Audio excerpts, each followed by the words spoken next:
We either transform that trauma or we transmit that trauma. And I think that's a big part of what's going on with traumas, is that trauma can be perpetuated as trauma. I think that's oftentimes where, as business leaders, we get stuck, is because what we believe is that simply because people don't know or have an awareness or a conscious awareness about what it is that they want or what their choices are going to be, is that it's our job to tell them what they are. Hey there, welcome to the Peakality Podcast, your new favorite spot for unlocking the best version of yourself. Ready to level up your life? We've got you. We're all about blending technology with human wisdom and the drive to be better, personally and professionally. Each week we dig into the real stuff, strategies, tools, and mindsets that cut through the noise and help you thrive. No fluff, just practical insights from experts, thought leaders, and people who've been there, done that. And we're here to break it all down into easy steps. Whether you're kicking off a fresh start or a physician seeking to inspire your patients, we've got stories, tips, and tricks to inspire growth in each area of life. Your peak potential's calling, starting right now. Hit subscribe, join our crew, and let's move forward today. Today, I'm honored to sit down with Tyler Martin, a leader who's left his mark in media, healthcare, and personal transformation. At Fox Entertainment Group, Tyler helped launch cable networks and was a founding member of Hulu, shaping the streaming world as we know today. He later pivoted into healthcare, leading growth and strategy for Children's Hospital Colorado, and serving as a senior executive at Optum, driven by a mission to fix healthcare at its core. But Tyler's most profound work came when he realized that external success wasn't enough. Stepping away from the fast-paced corporate world, he began a journey of deep personal transformation, one that turned pain into purpose.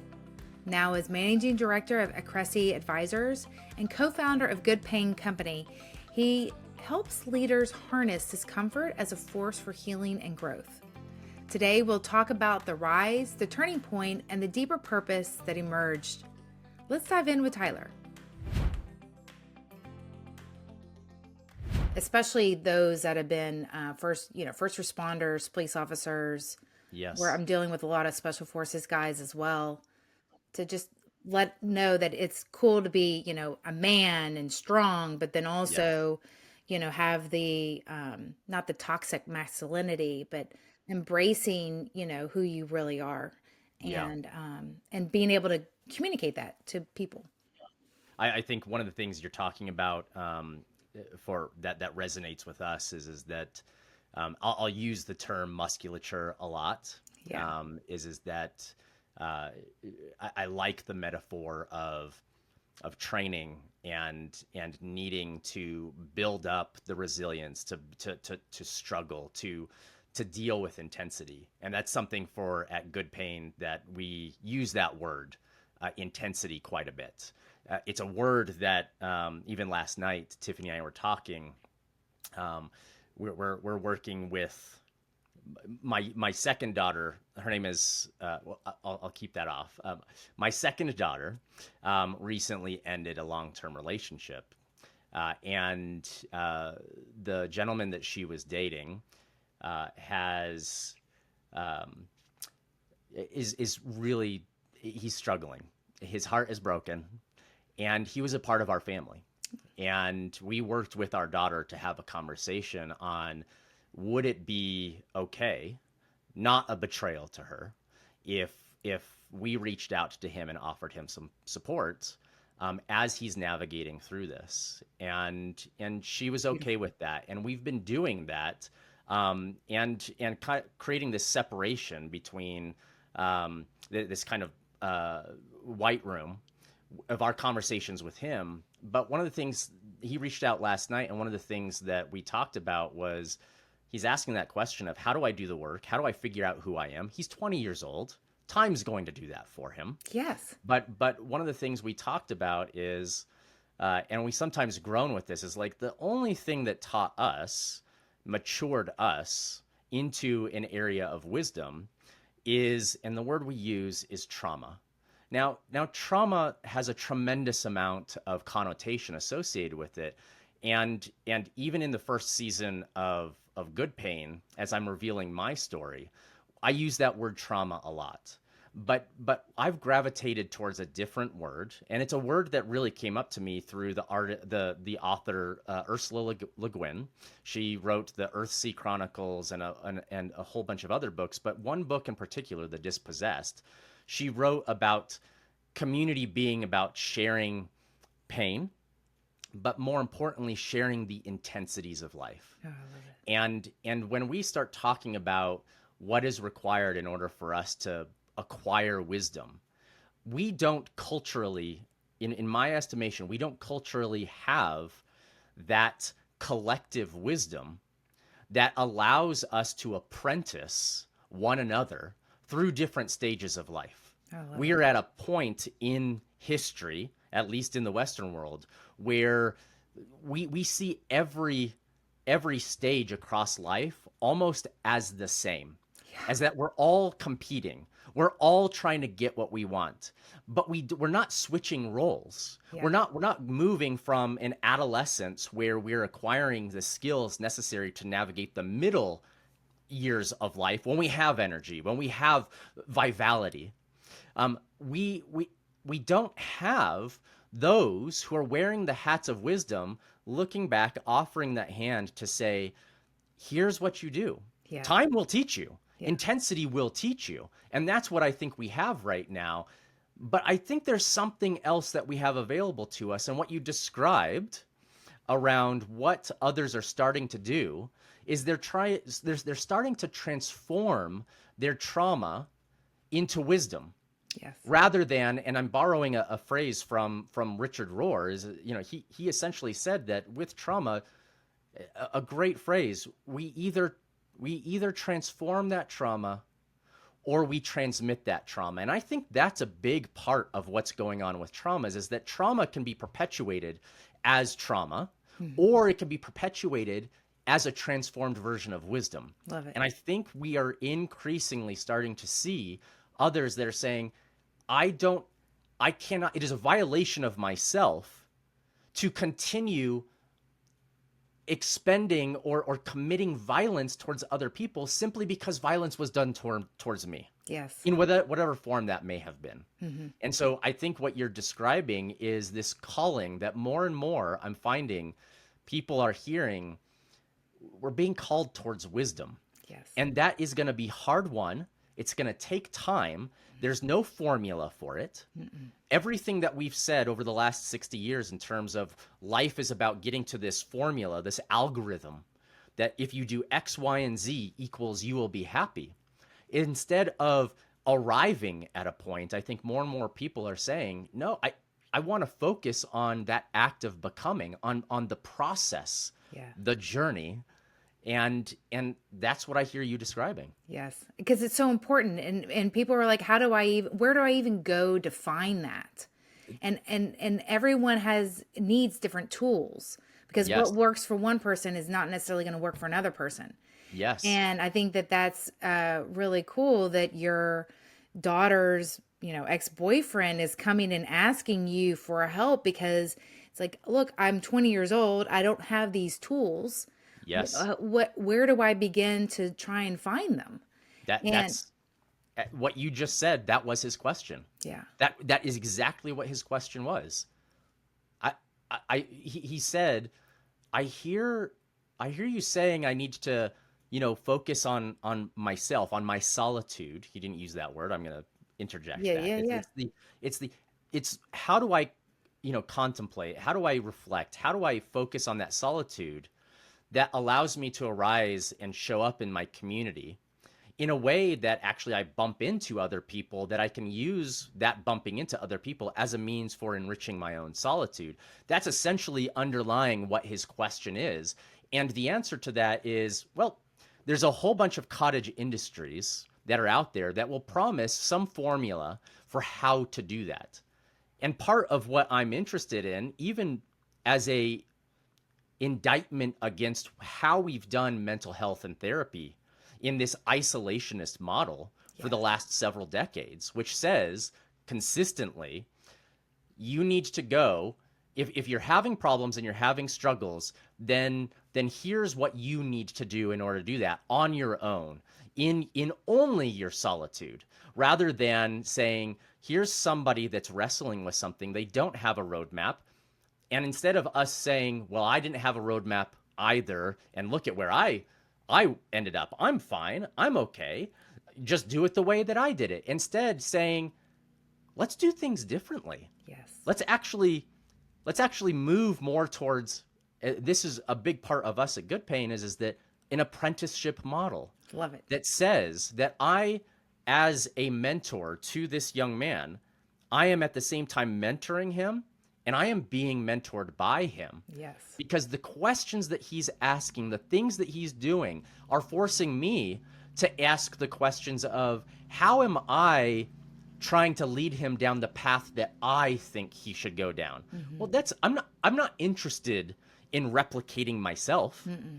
And yet I sometimes do things that all I'm doing is this form of narcissism where I'm coaching people on how to become me. I need to learn on how to coach people into the fullness and wholeness of themselves. Yes. And that itself takes time to learn. Sure. Yeah. And take a step back and be objective about it. Yeah. And that's difficult, but I love it. I love the fact that you're like, who am I? Like, let me see what I can gather from this conversation, even though I'm the mentor. We're always learning in each conversation. That's what I love about having these conversations is the podcast, because there's so much that I'm learning along this journey, and of different tools and different techniques and different perspectives. And I think once you have that different perspective, I mean, it's a game changer. And sometimes it's just it's a question from a mentee that can help you look at your own life or your own situation from a different perspective. So I think that's beautiful that you're highlighting that, because I think that's and it's really cool that you're mentoring your people that typically would not have been part of a mentorship, right? Yeah. So I think that's wonderful. That's beautiful, just to expand. So you helped launch like one of the most iconic streaming platforms on the planet. And from the outside, it looked like a rocket ride, success. But I know that there's way more to this story. So can you just take us back and tell us what life was like behind the scenes during those, media and entertainment years and growing Hulu? Yeah. For me, being a part of media was something that was always had a siren call to me. It's why I studied cinematography as my undergrad and had aspirations of going in and creating and expressing that way. I also had dreams of having a family.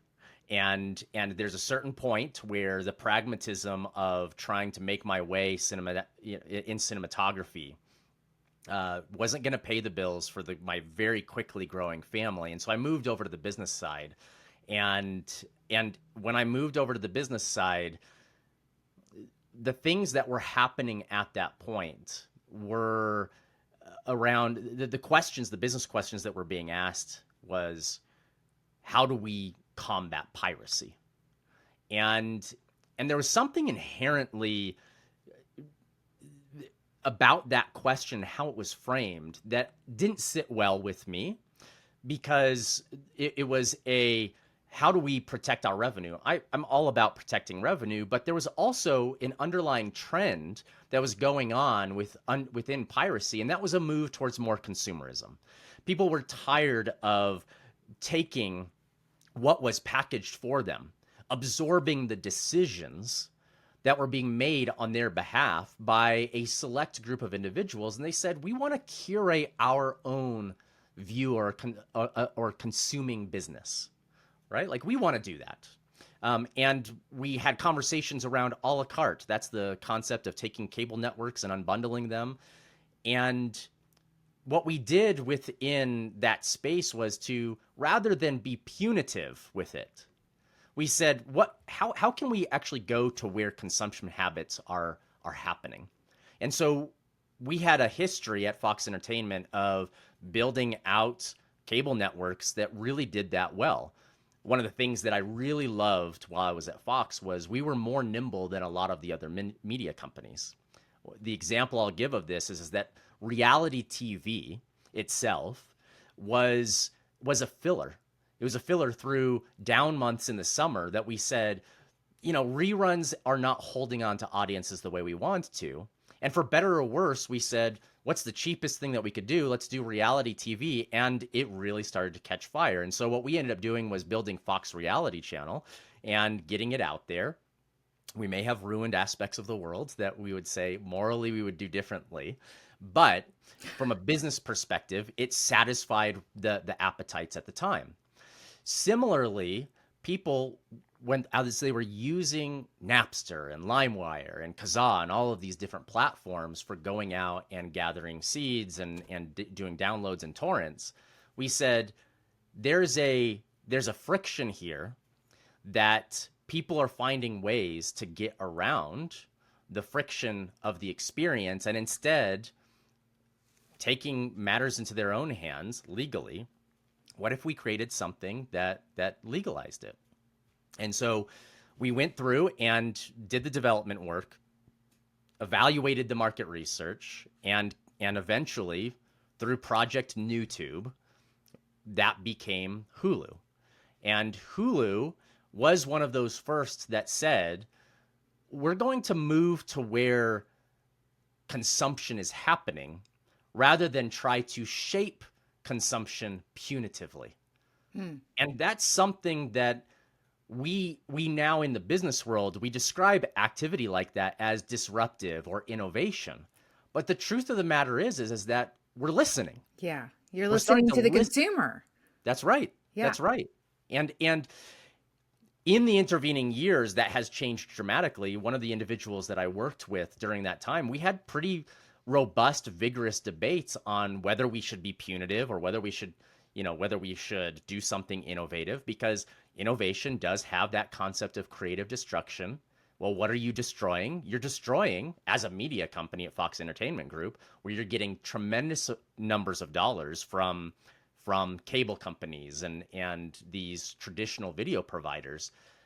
Well, those funds are funding those very things that are going to be destroying or competing with those funds. So how do you strike the balance? How do you strike the balance between going to where consumers want to be, but also understanding that the cash cows that are producing the funds for that activity, you also need to manage those. And frankly, when we look back right now, with what's happening in that space, the consolidation, Hulu and Peacock and all of the other subscription VOD programs over the top providers, there is a retrenchment to try and get back to the way things were.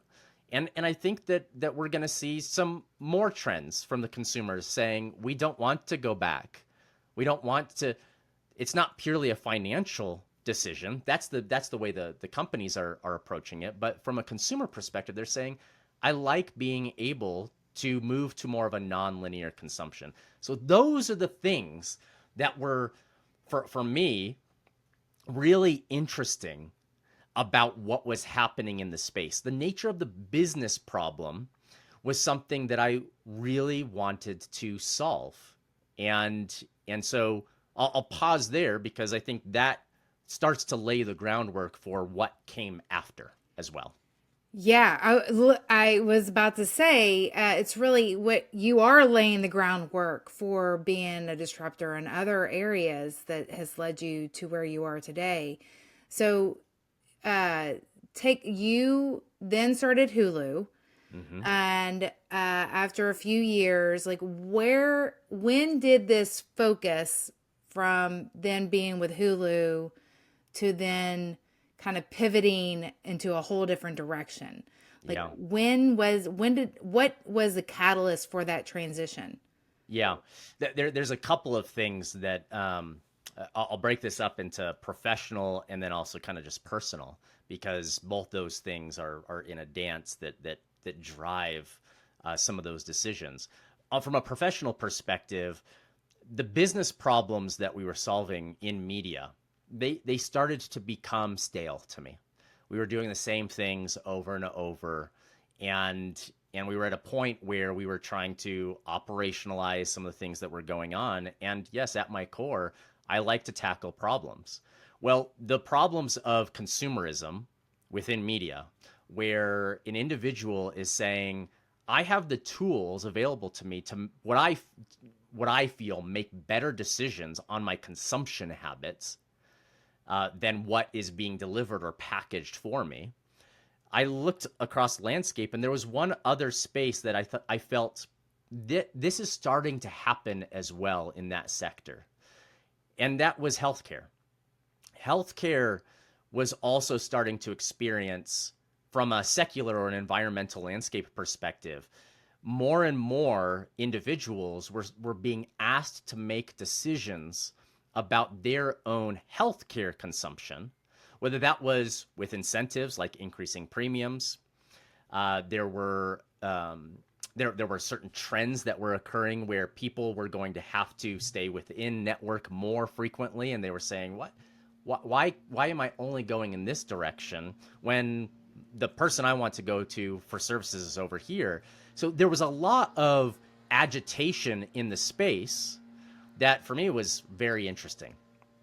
I was also wrapping up my MBA work at the time and starting to look at, if I wanted to go get the return on investment for my MBA, I was going to have to move my family again from where we were in Dallas to LA. I was already traveling in LA to LA quite a bit for work. I had an office in LA, but what I was really starting to say was, I don't want to take my family to LA. That's where I grew up, and at least for the first 10 years, and we don't want to be there. And so what aligned was an opportunity to move into healthcare. And I went into healthcare right at the time when the Affordable Care Act was being drafted, and we were really the company that I was with at the time, we were closely aligned from an advocacy and a lobbying perspective to doing work in that space. And so that's where I started to tackle really big problems. And I made that move in 2009, late 2009, and not knowing what was around the corner in 2010. Wow. Okay. So I think that you highlighting the fact that people want choice at the end of the day. They want to have the freedom to choose everything from how they're consuming media to how they're choosing their healthcare plans. And I think that just insight and what it is that consumers are seeking in today's world is a connection I think that many people are not getting or seeing, and I think businesses are ignoring, exactly to your point. I think listening to consumers is innovation, Yep. which I think highlighting that in and of itself is an aha moment for many, just that simple connection. And then consumers wanting to choose how they live their life, how they consume their media, how they manage their health. I think, and how you are recognizing this, listening to people, and identifying solutions for what people are really wanting. And that's diversity of choice and taking accountability for how they're living their life. I think that's just the key takeaway, and that's all up until 2009. Yes, yeah, and it's Amazing. what you just described. You know, it's I was introduced in my undergraduate work to the concept of the Johari window. You know, Okay. it's a 2x2 across the top. It's from your perspective. Here's what I know about myself. Here's what I don't know about myself, and then on the other side is what others know about me and what they don't know about me. And when you do the play out of that 2x2, you've got two areas from your perspective, that I don't know column, which is, here's the things I don't know about myself that others know about me. And then here's the things that I don't know about myself and others don't know about myself. I think that's oftentimes where, as business leaders, we get stuck, is because what we believe is that simply because people don't know or have an awareness or a conscious awareness about what it is that they want or what their choices are going to be, is that it's our job to tell them what they are. And I think that's where a lot of business leaders start to get stuck is that they make the investment into what they think people want. And then they go out there rather than listening, rather than synthesizing, rather than being anthropological and ethnographic in their approach to really start to figure out what people truly authentically want.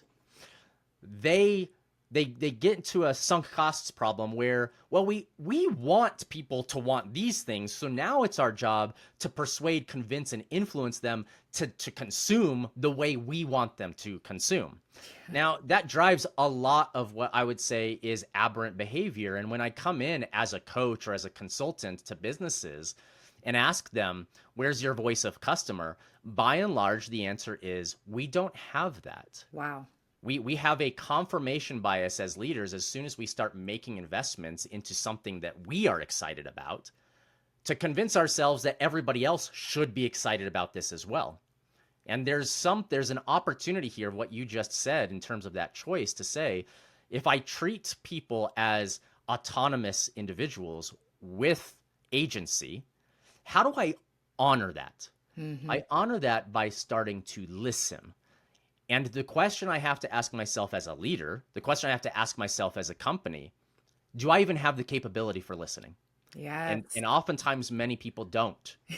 They don't have the musculature. They don't know how to listen. Yes. They know how to convince and persuade and influence.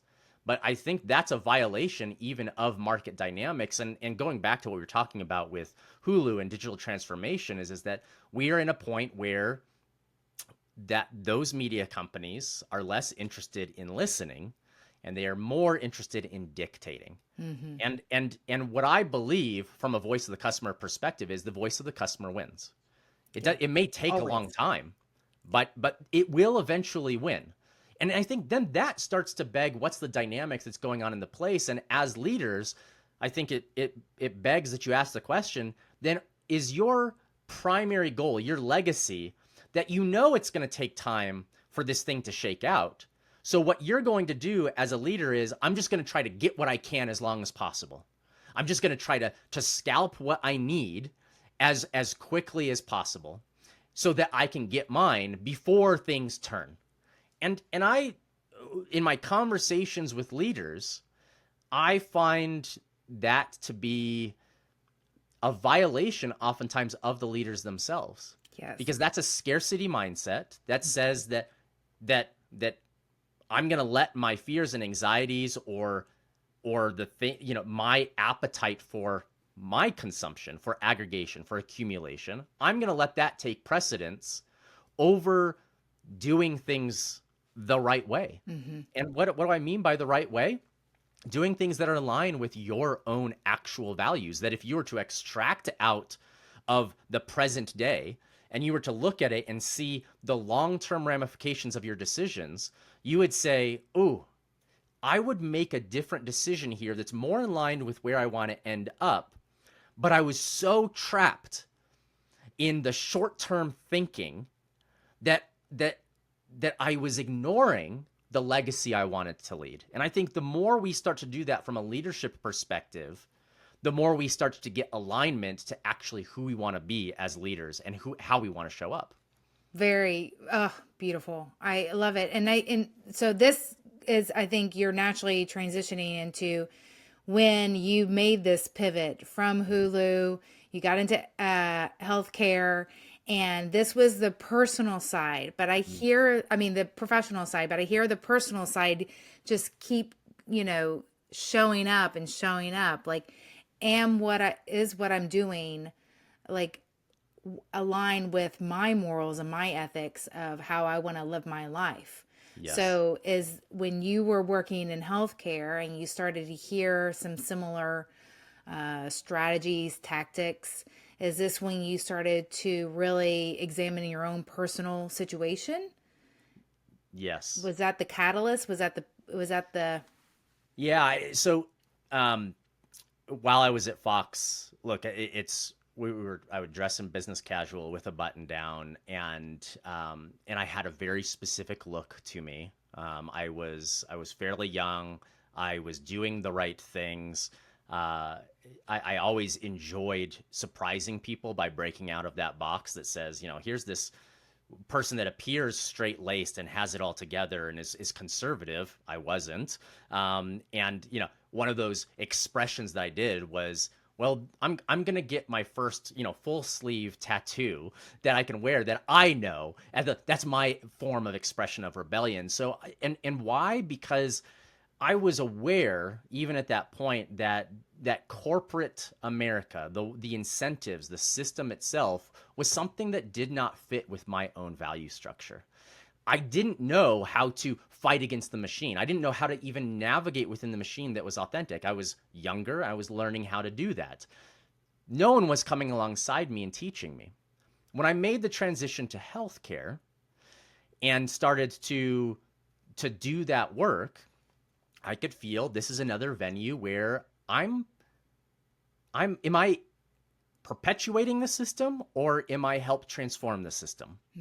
And that tension started to emerge, and then it got put on blast because 8 months after getting into healthcare in 2010, of May of 10th, 2010, May 30th, at a family gathering, my wife and I looked at each other and said, "Where is our youngest daughter?" And the words were not out of our mouths where we knew the answer to that. And we ran to a pool, and I jumped into the pool and pulled my 3-year-old daughter out of the pool and started administering CPR poolside to her. And our lives changed forever. And in that moment, I don't have the time to think about, even what is the right thing to be doing right now. I'm just acting. It is the most present moment I've ever been in, where the most important things are very, very clear. All my values are on the line. Everything that I have dreamed about, all my hopes, are at risk right now. And the only thing I can do is to act in that moment. And that's where we were served up intensity that we and nobody ever anticipates happening. And the synthesis and the metabolizing that event is one thing. Dealing with the knock-on effects of that over time, the other ways that tragedy occurs, coming to a realization of the dreams that you had being gone, and then also starting to reintegrate back into a world that itself hasn't experienced or gotten that glimpse of that clarity, became the battle, the challenge for the next 10 years, 10 to 15 years. And that's where for me, I got the benefit of knowing there was never going back. The negotiation was figuring out how to be in the corporate world without sacrificing parts of myself was never on the table. At that point, the worst thing that could possibly happen in my mind had already happened. So going in and telling truth to power, going in and having a point of view and getting fired for it because somebody disagreed with me or was laughable. It was comical at that point. And I prior to my daughter's accident, I spoke truth. I was comfortable with hard truths. Afterwards, there were periods of times where I guarantee you I was absolutely insufferable. I'll listen, but the truth is that I see what's going on here, and we can't have it both ways. We have to make a decision. We can't manage based on wishful thinking. We can't manage based on, here's the data, Here's the decision we want to make. Here's the data. It says that here's our options, and saying, well, I don't like those options. Can we magically just go after this option without absorbing the cost over here? No. The nature of, analysis by paralysis is this wanting to believe that if we stare long enough at the same numbers, they magically transform themselves to justify what it is that we want to do without pain, instead of taking our medicine and pursuing the paths that are in front of us. And I think that word, pain, for me was, we want to avoid pain, but as I synthesized what happened to my daughter, as I synthesized, reintegration into a new normal, my relationship to pain itself, to struggle, to intensity, to endurance and duration, that started to change. And when I looked out on the landscape of other individuals, other leaders, it was very clear that many people, their relationship to pain was one of avoidance, or deep fear and anxiety. Mm-hmm. Yes. Telling themselves, I'm not strong enough to deal with the weight of those things, which is something that my wife and I were frequently told with our daughter. We're full-time caregivers now. My daughter never fully recovered. And there's still people that come up to us and say, I could never deal with this. I'm not strong enough to handle this. I don't know how you guys are doing it. And our response to them is, you're not supposed to know right now. But the truth is, you are stronger than you think you are. You can take on more than you think you can. And from a leadership perspective, from an apprenticeship perspective, we don't have a lot of people that are telling individuals, your job is not to know or to convince yourself that you are strong enough.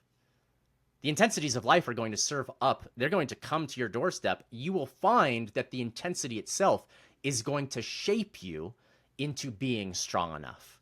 And I think a lot of leaders are stuck in that point of saying, I need to convince myself. I need to read more books. I need to develop before I get to the difficulty.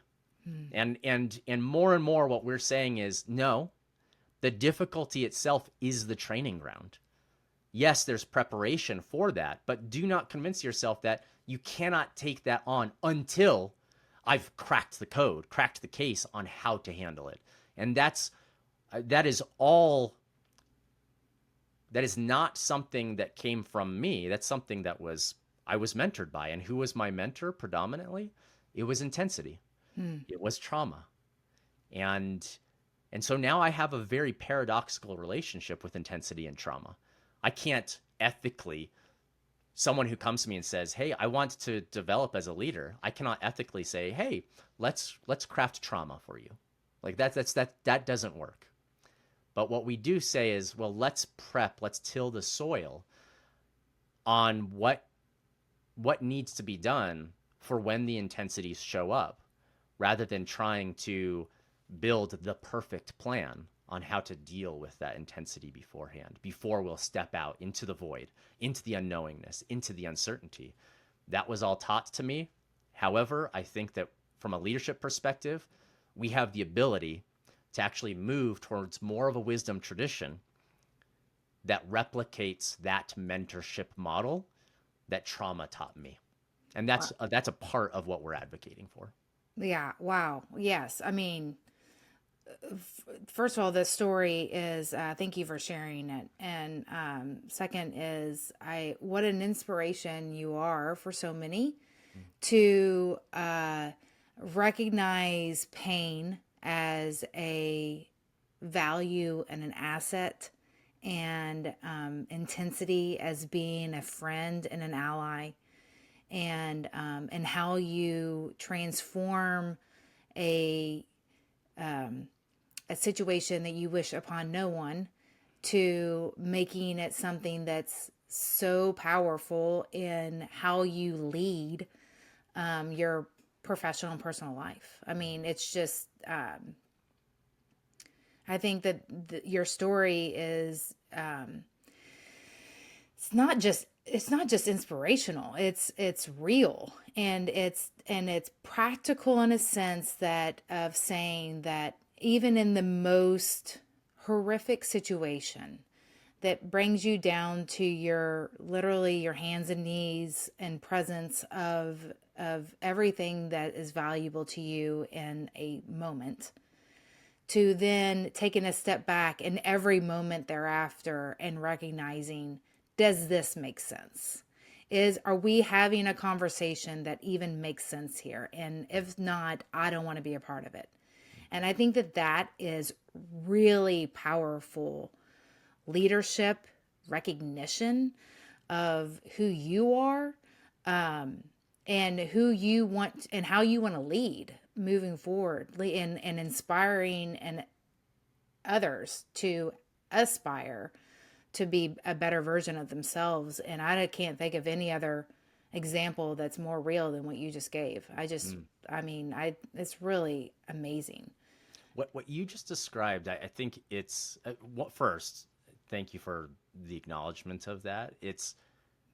But there's also something that you said that really jumped out at me is that what you just described in terms of my disposition, which is accurate. I have seen with virtually everyone else, everyone, that degree of the genuine, of the authentic, the way we want to show up. In my coaching with other leaders, part of the dissonance that's within themselves is this recognition of I'm doing the things that I know put food on the table, that deliver the security to my family, to myself.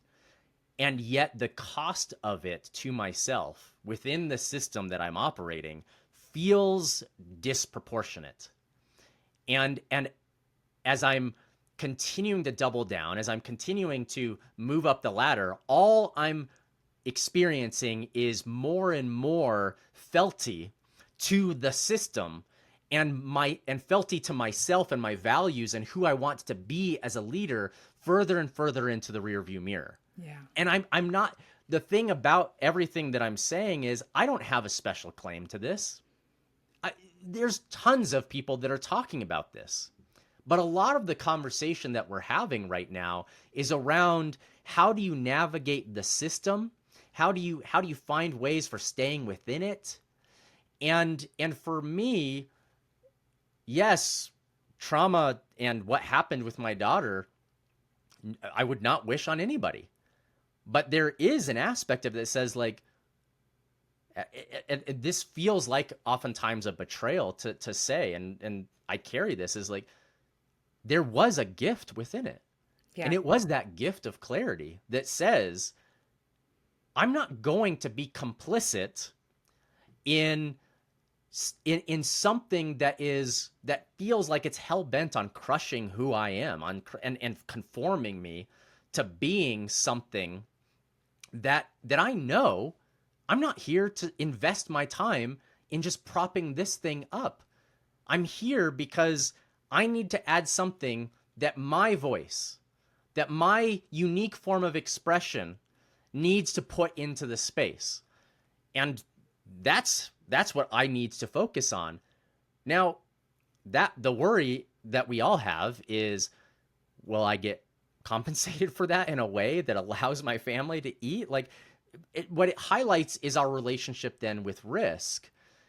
But so many of us, I think, are looking around and seeing heads down and being compliant. And what we've been waiting for is for people to stand up. Yeah. And I think what we find more and more is that when people stand up, or at least stand for something, not against, but stand for something, that people say, like, that's what I needed to see in order for me to find my voice and to stand up.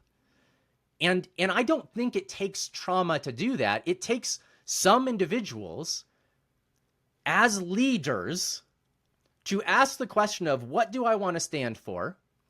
To do it to take on the risk, and then to look behind them and see that there's a whole bunch of other people that also stood up because they were waiting for that that for you to stand up. Yeah. And what I would say is that not everybody is required to stand up first. And I think part of what we need to recognize is that sometimes if we're waiting for other people to stand up at the same time, we're undermining what we're being led to do, what's calling to us. And that's what I would encourage people to start exploring is what's the thing that I'm being asked to stand up for? It might not be in your job. Mm-hmm. That first thing that we're looking to stand up for might be in other venues, in other domains. Mm-hmm. And that's a part of that building the musculature that says, I don't need to risk everything in order to start stepping into a more full version of myself. Absolutely. But I do need to find the places where I can do that. Yes. Yes, that's how I got into all this. Yeah. There's a need. And I think that that's what a lot of people are concerned about is how am I going to feed my family? How am I going to profit from knowing what I know needs to be done? Mm-hmm. And I love how you opened at the beginning. It's like that will come once you find your why, once you find your purpose, once you find the way that you want to lead. And I love also the fact that you mentioned, don't focus on fighting something, focus on standing up for something, focus on what it is that's powerful and not against. I think that's a huge difference in how someone carries himself in everything that they do.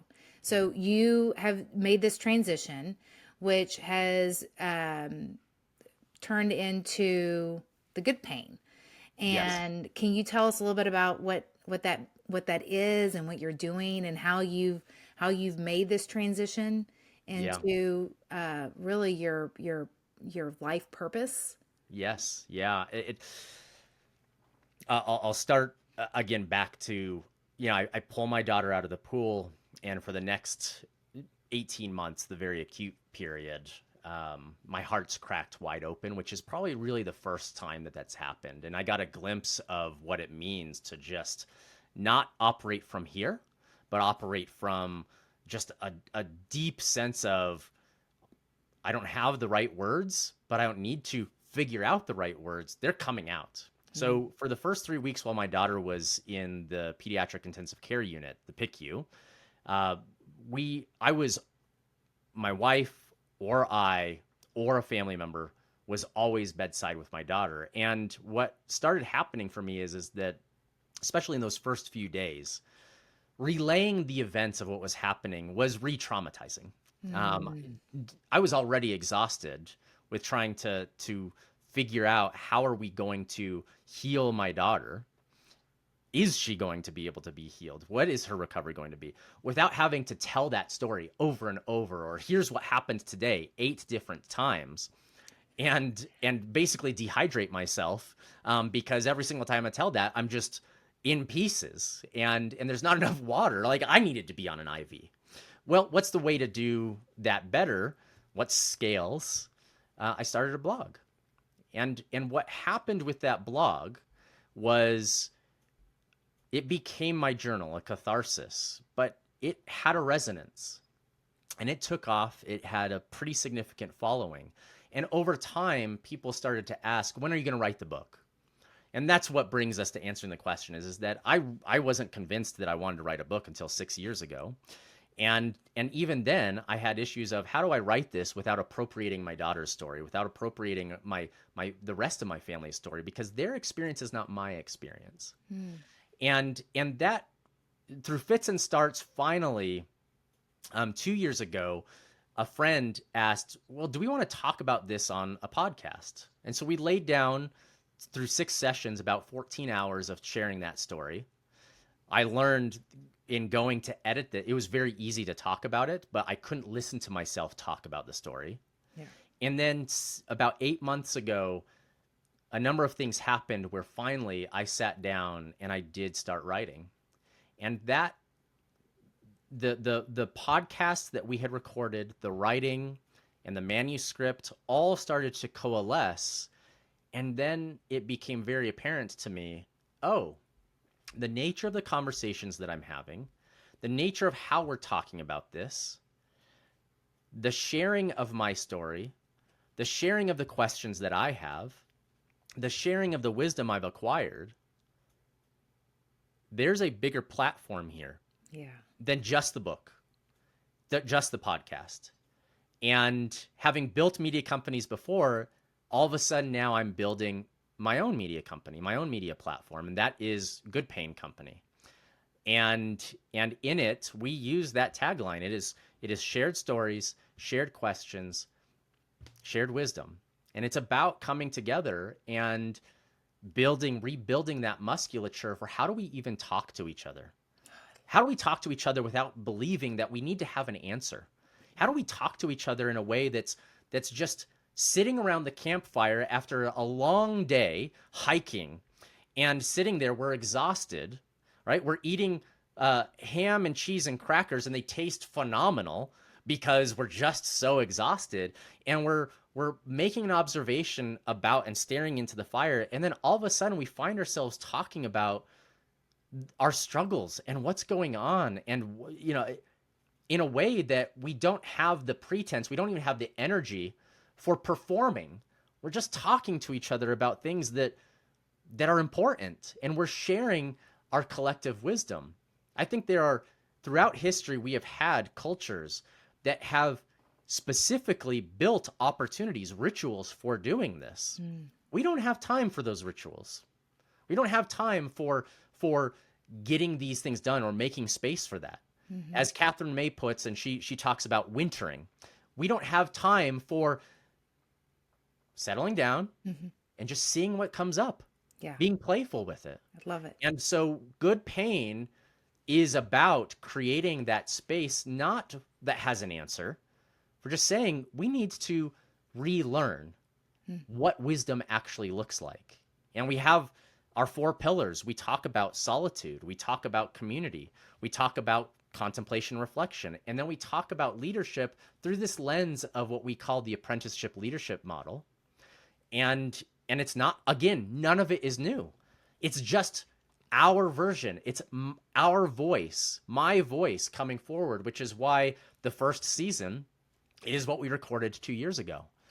And I'm adding preambles to each of these episodes because even listening now back to what was 2 years ago, there's things I would say differently today. Sure. And it's interesting to see that version of myself that was at a certain point and extending grace and compassion to that person and what he was going through the lens of what I have today.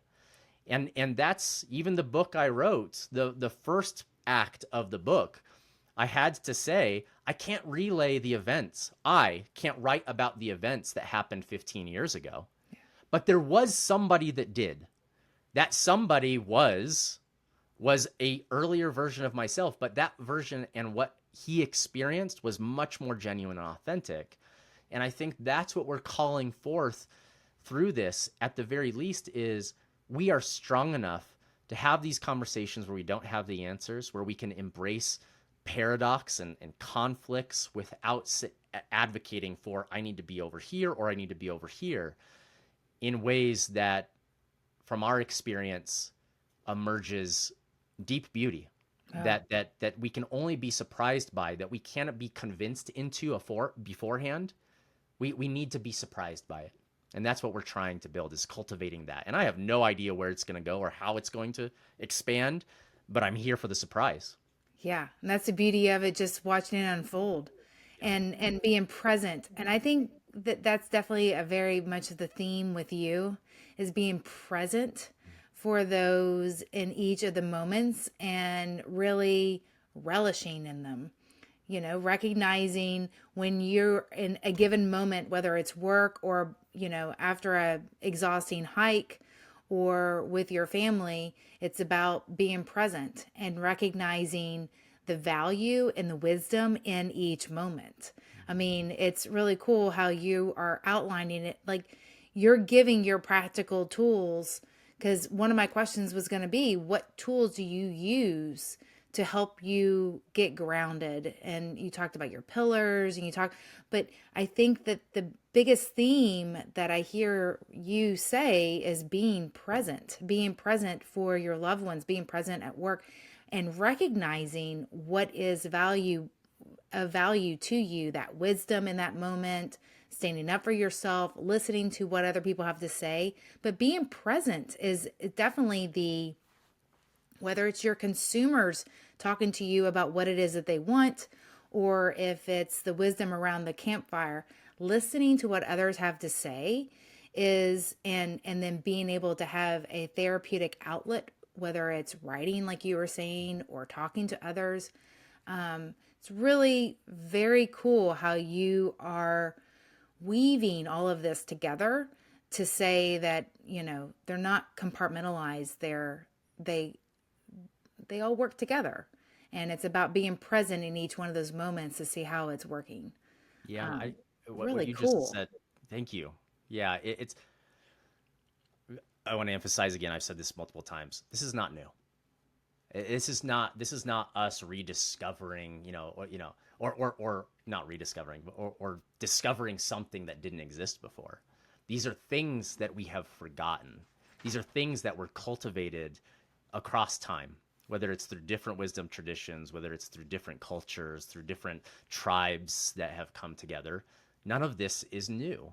And I think we have a tendency oftentimes, particularly in the Western world, to once something new starts coming up, we feel like, oh, I have a unique claim to this.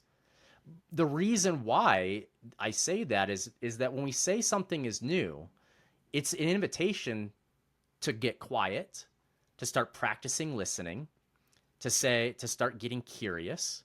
Ted Lasso is, I know that there's some people that find it a little bit too campy, and I Oh, love I it. love it. I I think it's love it. great. Yeah. Yeah, and I think one of his most quoted, aspects is, is to get curious. Yes. And that's something that's popping up in a lot of different circles is like, but even just saying get curious, there's something before that. Do we, again, this goes back to what we were talking about. Do we even know how to listen? Yeah. Do we even know how to get curious? Yes. And I think that You have to be oftentimes, present in order for you to be curious right, about exactly. what they're saying, about what you're thinking, about That's how right. this applies to everything. I mean, Yes. I think that you're exactly right. I mean, before you can even get curious, you've got to be present to even recognize what is being said, Yes. what your reaction is, That's how it. you're reacting. Are Yes. you reacting with your ego? Or are you reacting with your soul? I Yes. mean, you talked about you were listening with your head before, and now you've kind of listened to your heart and your gut, Hmm. and how all of those work with one another. Hmm. I think it's just really insightful Hmm. on how, you know, someone like you that has really had a unique background and has reached, phenomenal success has its challenges as well, and how you are able to go from, you know, really high success, but then also be real and recognize that we are all fundamentally doing the best that we can. And in each moment, we just have to be authentically real with ourselves. Yeah. I mean, I think that that's saying the same thing, authentic and real. But I mean, you have got to get down to the core of values, Yeah. and embracing the challenge. And I think that's how you are describing good pain. Yeah. Yeah. And how do you do that with your relationship now? Like when you find yourself in your relationship, because it's one thing to say, okay, I am doing this with work, Mm. or, with my friends. But when you're you've, how do you recognize you're in a toxic relationship? How do you recognize that you're in a beautiful relationship and you want to continue to be present with that? What is it that you do with your relationships that help you kind of in this journey and recognizing the healthy relationships, the unhealthy relationships, and being present for those as well? Mhm. Mhm. My so my wife was out of town for the past week, and I was flying solo with my youngest, providing caregiving while also trying to do work and to make progress on some of the projects that I have going on. And going into that, we knew it was going to be a challenge. We do get some nursing support, but our nurses are on maternity leave right now, dealing with their own challenges, their own intensities of life. And so that left me for juggling quite a bit of intensity here. And so I prepare for that with the expectation that things are going to occur a certain way. I've got a plan. I'm going to march towards that plan. And 2 hours after my wife left, that plan got decimated. My youngest started, yeah, it's just like, okay, here we go. Yeah. And at that point, I've got a fair amount of energy in the tank because we've been tag teaming things, but we're going to, in the next 36 hours, the intensity of life is going to say, we're basically going to take all of that energy you had in reserve. We're going to just remove it. And my daughter starts, she has epilepsy and seizures, and she goes through 36 hours of constant neurological activity. Oh my gosh. Overnight. And I'm doing everything, I'm pulling out every tool I have to try and calm her, to ally with her. And at the beginning of that, I'm talking to her and saying, I'm so sorry you have to deal with this, and working through it. And as my reserves start going down, I'm also, frustration is starting to rise.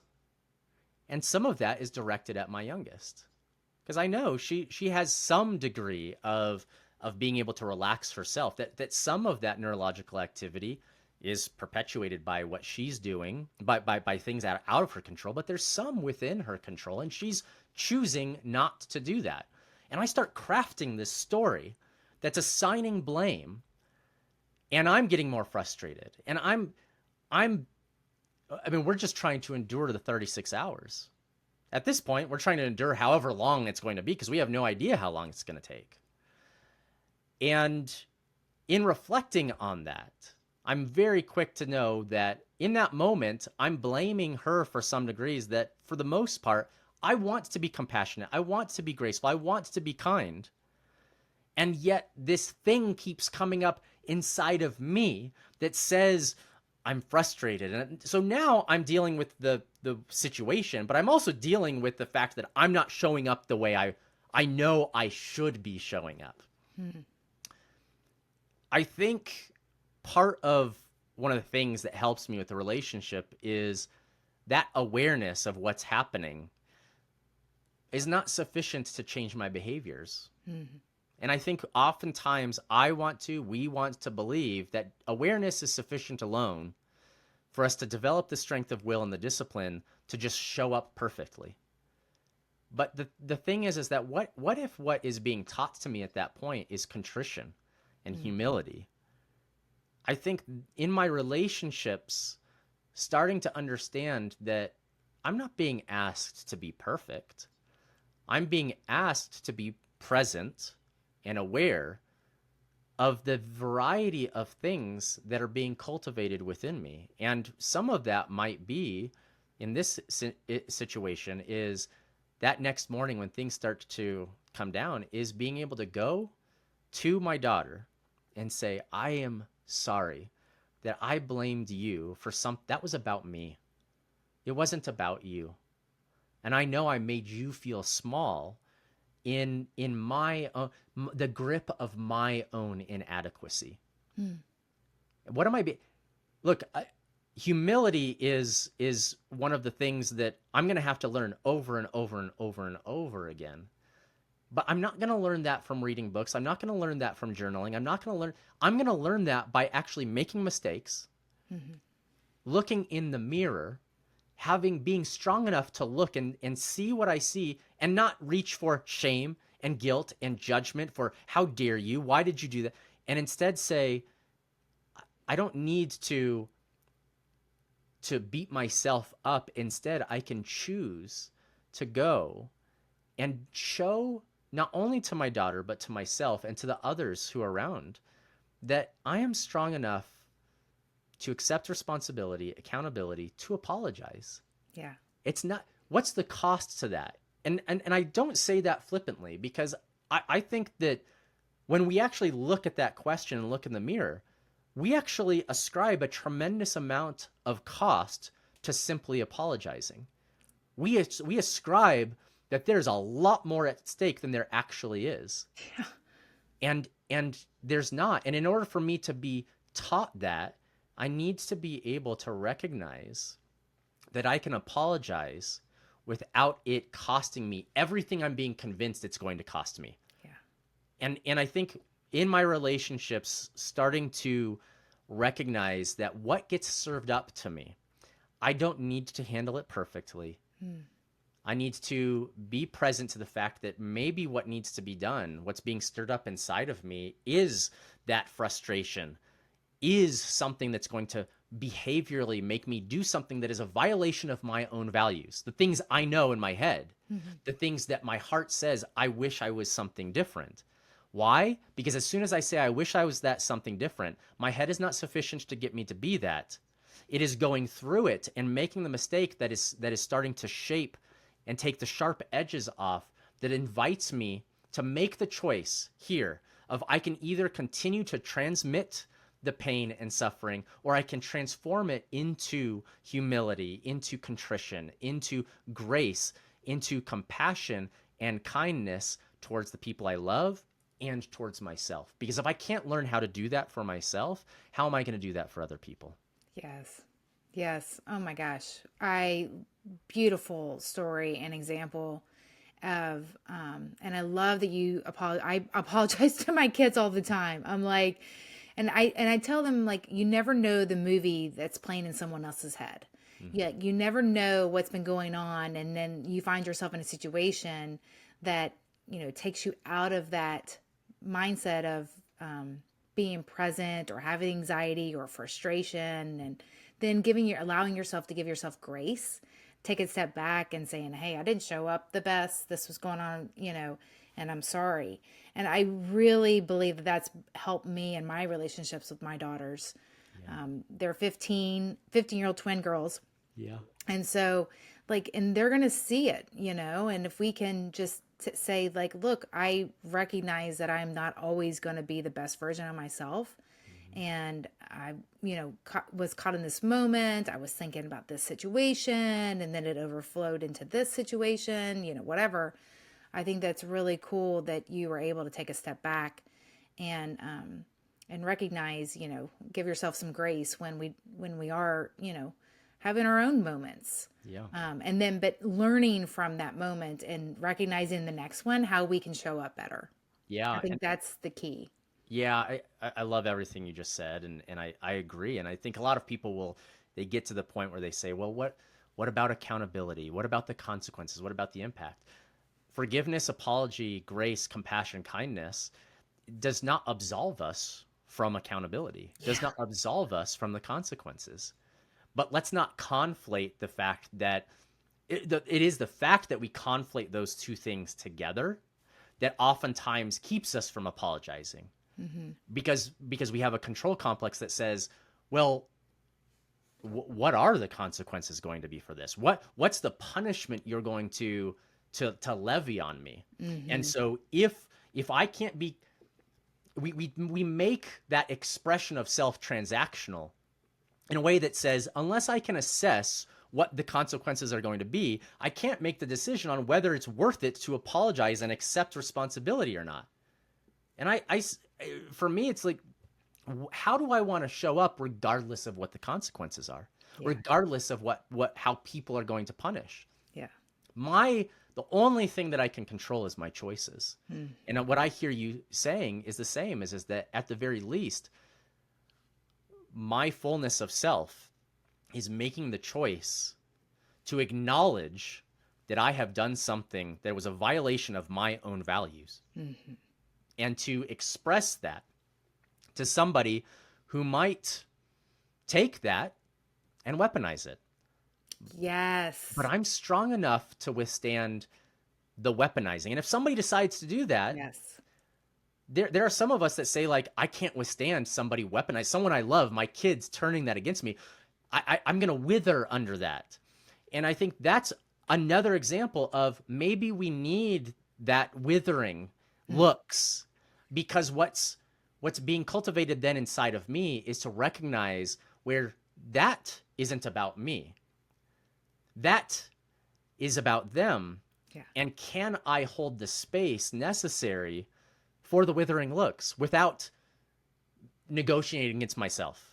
And the answer to that is yes, I'm strong enough to do that, but I need to be trained. And the only way I'm going to get trained is by going through it, not trying to negotiate everything out to the nth degree.